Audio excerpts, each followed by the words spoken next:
Thank you for the opportunity. నేను ముత్తుకూరు మండల journalist అండి. నా పేరు పద్మావతి. నేను అమ్మ గురించి చెప్పాలంటే చాలా ఉంది.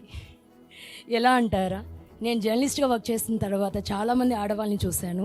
కానీ కోవూరు నియోజకవర్గంలో ప్రశాంతి రెడ్డి అమ్మగారు చేసిన సేవలు చాలా ఉన్నాయండి. నేను ఒక జర్నలిస్ట్గా ఎందుకు చెప్తున్నానంటే, రోజు నేను వార్తలు చూస్తున్నాను, వార్తలు ఇస్తున్నాను.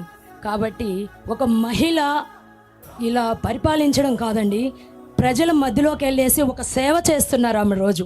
సో నేను అది చూశాను. ఈరోజు నేను నేరుగా ఆమెని కలవడానికి కూడా వచ్చాను. ఇంతకన్నా అదృష్టం మరొకటి లేదండి. సూపర్ సూపర్, ఎంత బాగా చెప్పారో అసలు. ముందుగా ఇక్కడ విచ్చేసిన అందరికీ, మహిళలందరికీ మహిళా దినోత్సవ శుభాకాంక్షలండి. మా ప్రశాంత్ రెడ్డి అమ్మ గారి గురించి చెప్పాలంటే ఇందాక జర్నలిస్ట్ గారు చెప్పినట్టు చాలానే ఉంది. కానీ నా వరకైతే నేను ఒక్కసారి వెళ్ళి అమ్మ నాకు ఇది కావాలి అని ఒక్కసారి అడగంగానే దానికి ఎన్ని అడ్డంకులు వచ్చినా అడిగింది అని చెప్పి నాకు అందించారు.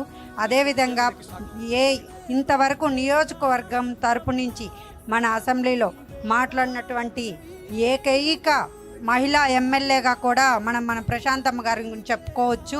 చాలా సమస్యల్ని అసెంబ్లీలో మాట్లాడి తీసుకొచ్చినటువంటి మహిళా ఎమ్మెల్యే ప్రశాంతమ్మ గారు మనకు ఎమ్మెల్యేగా రావడం నిజంగా కోవూరు ప్రజలు చేసుకున్నటువంటి అదృష్టంగా భావించాలి. అది మాటల్లో చెప్పలేము.